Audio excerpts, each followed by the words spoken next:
Hello everyone, I'm Elvin and this is my video presentation for IC2. I will share my insights and observations made as we go through the video. For my concept, I'm going for an independent but also interconnected living space. People with disabilities are mostly lonely and isolated, not just because they are being neglected or looked down upon, but more of they want to be alone. Think about it. A person with disability living in a household will feel guilty and a sense of embarrassment in which they do not want to get help or attract attention from family members. He or she will feel like a burden to others, which is why they want to be alone. However, I also want my space to allow dwellers to feel interconnected while being alone so that they can feel a sense of assurance knowing someone is there for them. This leads me to how might we design an independent living space that also allows dwellers to feel interconnected so as to feel a sense of assurance. Here is my revised floor plan. It is relatively similar to the original one. All the different areas in my floor plan revolves around this middle hallway, which is connecting all of them, in which I made it as decluttered as possible for safety reasons. All my spaces are isolated from one another, either by walls, doors, or partitions, creating privacy. Separating my kitchen from the hallway is a frosted glass sliding door. If any user were to use the kitchen, they can isolate themselves from the rest of the house. Since it's frosted glass, they can still briefly see outlines of human bodies, knowing if somebody is outside or not. Moving from the kitchen to the laundry area, we have a curtain here which obstructs the view. If the one-handed user or other dwellers were to carry stuff, they can just walk through without any difficulties. It will include a washer and dryer and automated hanging racks. As we move out into the living room, the study area is just right behind, being separated by a partition wall, with gaps so user can have vision of the living room while being separated. This is what I call spatially isolated but visually connected. Now onto the main focus of my design. Here you have the master bedroom, which is used by the hearing impaired mom and visually impaired dad. Bedroom 1 is for their perfectly fine 10-year-old son, and bedroom 2 is for their one-handed son currently studying in uni. From the floor plan itself, you can see each of the rooms is by itself, not connected in any way. Thus, to make it interconnect, I decided to make use of sliding doors. So for the master bedroom, you have this two-way sliding door in which there are 3 possible variations the parents can adjust. Separating the 2 common bedrooms is also sliding doors.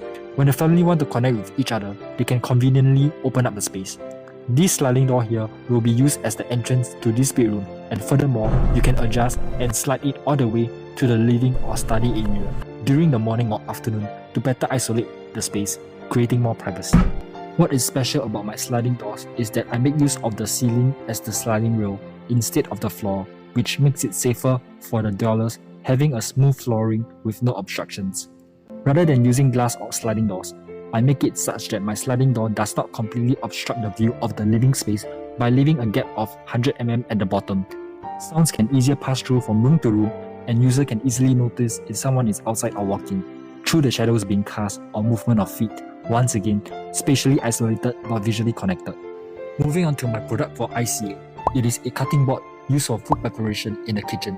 For my kitchen, I created a movement flow whereby users gather all their ingredients needed at one place. They then wash or cut the ingredients before cooking them. This minimizes movement in the kitchen. I integrated my cutting board into the kitchen by having it as part of the countertop, such that it can be used to cut ingredients but also can be used normally as a countertop with a flat surface.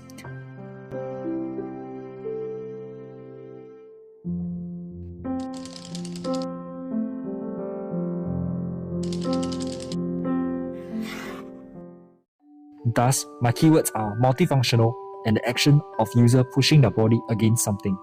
Talking about multifunctional, I made it such that my bedrooms and living room can be used as storage. And for my dining area, when the place is not in use, it can be mounted up back onto the wall and it will look like a photo frame. For my study desk, I wanted to let the users have more customizable experience. I designed such a way when users have their body up against the table, it pushes out a platform at a slanted angle. Both toilets are exactly symmetrical except inverted. The father, who is visually impaired, needs to use both of them. Therefore, it will be easier for him to memorize the layout of the toilet. For the shower faucet, there is the ceiling hanging option and handheld option, providing a more customizable experience for cleaning. For my wash basin, instead of having taps to turn on the water, I make use of the body pushing action by placing a button at the edge of the basin. The little child will not have to worry about reaching for the taps in order to turn on the water.